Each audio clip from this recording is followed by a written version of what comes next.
Video like जरूर कर लीजिए और ऐसे वीडियो लगातार फ्री में पाने के लिए चैनल को तुरंत सब्सक्राइब कर लीजिए और बेल आइकन को जरूर टैप कर लीजिए ताकि आगे भी सारे वीडियो आपको मिलते रहे। यूट्यूब में फॉलो करते हैं तो प्लीज ये वाला फ्री टेलीग्राम चैनल जरूर ज्वाइन कर लीजिएगा। सारे नोटिफिकेशन सारे अपडेट यहीं पे आते हैं, ध्यान रखिए। नमस्कार दोस्तों, स्वागत है आपका स्टडी फॉर एग्जाम्स में।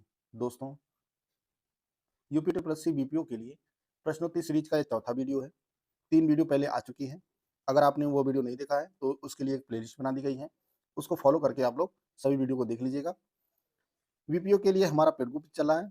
अगर आप हमारा पेड ग्रुप ज्वाइन करना चाहते हैं बीपीओ का, तो ये नंबर दिया गया है, इस पर कॉल या व्हाट्सएप करके पेड ग्रुप की जानकारी प्राप्त कर सकते हैं। तो आइए देखते हैं आज का पहला प्रश्न। पहला प्रश्न है, उत्तर प्रदेश जन्म मृत्यु रजिस्ट्रीकरण नियमावली 2002 कब प्रभावी हुई?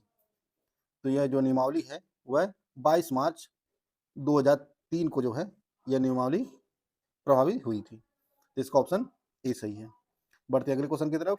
अगला जो क्वेश्चन है, उत्तर प्रदेश पंचायती राज विभाग द्वारा जारी नागरिक चार्टर को कितने विषयों में विभाजित किया गया है? तो उत्तर प्रदेश पंचायती राज विभाग द्वारा जारी नागरिक चार्टर को जो है 7 विषयों में विभाजित किया गया है। निम्नलिखित में से कौन पंचायतों के लिए धन का स्रोत नहीं है? धन का स्रोत नहीं पूछा जा रहा है। सरकार से टैक्स असाइनमेंट और टैक्स शेयरिंग, सरकार से अनुदान, स्वयं का कर और गैर कर राजस्व। चौथा ऑप्शन है राष्ट्रीयकृत बैंकों से ऋण, या उपरोक्त में से कोई नहीं। तो पंचायतों के लिए जो धन का स्रोत नहीं है वह आपका ऑप्शन डी, राष्ट्रीयकृत बैंकों से ऋण, यह जो है इसका स्रोत नहीं है। इसका ऑप्शन डी सही है। निम्नलिखित में से कौन सा क्षेत्र भारत निर्माण योजना में शामिल नहीं था? सिंचाई, ग्रामीण दूरसंचार कनेक्टिविटी, शिक्षा, ग्रामीण विद्युतीकरण, या उपरोक्त में से कोई नहीं। तो भारत निर्माण योजना में शिक्षा जो है शामिल नहीं थी। और भारत निर्माण योजना जो है वह 2005 में लॉन्च की गई थी, 2005 में। और इस योजना का जो उद्देश्य था, ग्रामीण क्षेत्रों में बुनियादी ढांचों को मजबूत करने के लिए ये योजना लाई गई थी। और इसमें जो परियोजनाएं शामिल थी, सिंचाई, दूरसंचार कनेक्टिविटी, सड़कें, विद्युतीकरण, आवास, जलापूर्ति, ये सभी जो है इस योजना में शामिल थी ये परियोजनाएं। National bank for agriculture and rural development NABARD किस वर्ष अस्तित्व में आया? तो नाबार्ड जो है 1982 में अस्तित्व में आया था और यह जो है कृषि से संबंधित बैंक है। किस वर्ष उत्तर प्रदेश में किसान बही योजना लागू की गई? तो उत्तर प्रदेश में किसान बही योजना जो है वह 1992 में लागू की गई थी। पंचायत की पदावधि के संबंध में निम्नलिखित कथनों पर विचार कीजिए। इसमें 3 स्टेटमेंट दिए गए हैं। कौन सा स्टेटमेंट जो है सही है आपको यह बताना है। पहला है, पंचायत की पदावधि उसके निर्वाचित होने की तारीख से 5 वर्षों तक होनी चाहिए। दूसरा स्टेटमेंट है, यदि यह पहले भंग हो जाती है तो चुनाव इसके भंग होने के 6 माह के भीतर हो जाने चाहिए। और तीसरा स्टेटमेंट है, यदि किसी पंचायत की पदावधि 6 वर्ष से कम की है, 6 माह से कम की है, तो चुनाव कराना आवश्यक नहीं होगा। तो इसमें जो है आपका तीनों स्टेटमेंट सही है, सभी इसमें सही ऑप्शन है। क्योंकि पंचायत की जो पदावधि होती है वह निर्वाचित होने से की तारीख से 5 वर्षों के लिए पंचायत निर्वाचित होती है। और अगर यह भंग हो जाती है किसी कारणवश से, तो इसमें जो है 6 महीने के भीतर चुनाव कराना अनिवार्य है। अगर उसकी पदावधि जो है वह 6 महीने से कम ही बची है, तो वहाँ पर चुनाव कराना जो है वह कोई बहुत ज़्यादा आवश्यक नहीं है। इसमें तीनों ऑप्शन इसका, तीनों स्टेटमेंट इसमें इसका सही है। पंचायतों की आय का स्रोत क्या है? गृह कर, शिक्षा कर, आयकर, परिवहन कर, उपरोक्त में से कोई नहीं। तो पंचायतों का जो आय का स्रोत है वह गृह कर है। केंद्रीय मंत्रिमंडल ने पंचायतों में महिलाओं को 50% आरक्षण देने का प्रस्ताव कब पारित किया था? तो यह जो प्रस्ताव है यह 2009 में पारित किया गया था। 2009 में 110वां संविधान संशोधन विधेयक पेश किया गया था, जो पास नहीं हुआ था। 2009 में कई बार पेश किया गया, लेकिन यह जो है पास नहीं हुआ। और केंद्रीय मंत्रिमंडल ने जो है 50% तक जो सीटों का आरक्षण देने के लिए यह विधेयक लाया गया था। कब प्रस्ताव कब पारित किया था? तो यह 2009 में पारित किया था। निम्नलिखित में से कौन एक ग्राम पंचायत का अनिवार्य कार्य नहीं है?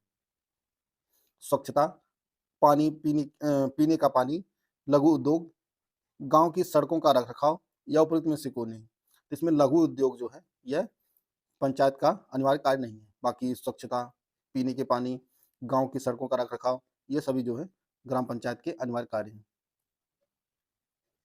भारतीय संविधान का अनुच्छेद 243 के किससे संबंधित है?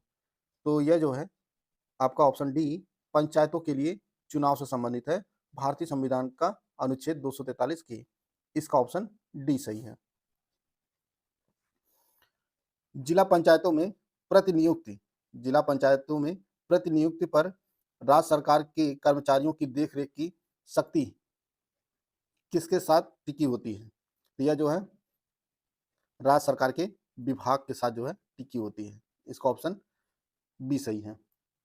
दोस्तों, अगर आप यूपी वीपीओ मेंस 2023 की कंप्लीट तैयारी करना चाहते हैं तो आप हमारा पेड ग्रुप ज्वाइन कर सकते हैं।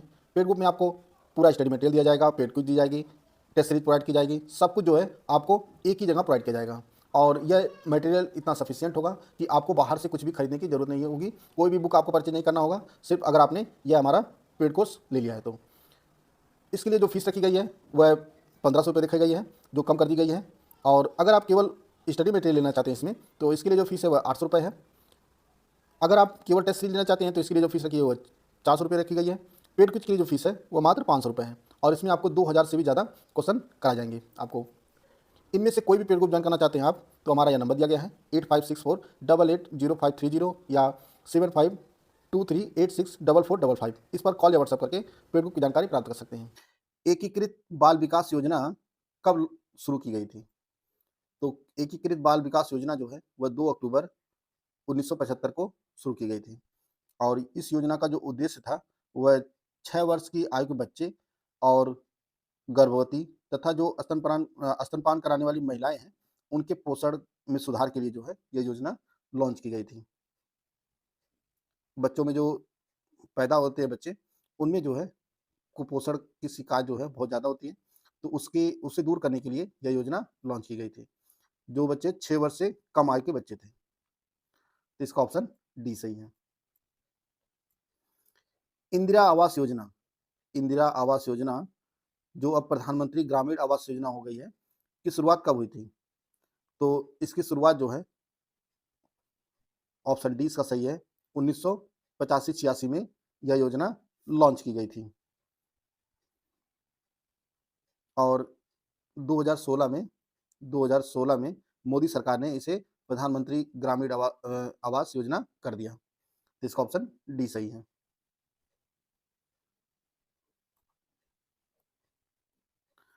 सरपंच और उप सरपंच की अनुपस्थिति में ग्राम सभा की बैठक की अध्यक्षता कौन करेगा? खंड विकास अधिकारी, ग्राम सेवक, ग्राम सभा का सबसे बुजुर्ग व्यक्ति, कोई भी उपस्थित सदस्य जिसे ग्राम सभा के सदस्यों द्वारा प्रयोजन हेतु चुना गया हो या उपरोक्त में से कोई नहीं। तो इसका जो सही आंसर है वह आपका ऑप्शन डी है। सरपंच और उप सरपंच की अनुपस्थिति में जो है ग्राम सभा की बैठक की जो अध्यक्षता करेगा वह जिसे ग्राम सभा के सदस्यों द्वारा जो है इस प्रयोजन के लिए चुना गया हो। तो इसका ऑप्शन डी सही है। निम्नलिखित में से कौन सी समिति पंचायती राज संस्था से संबंधित नहीं है? इसमें 4 समितियां दी गई हैं।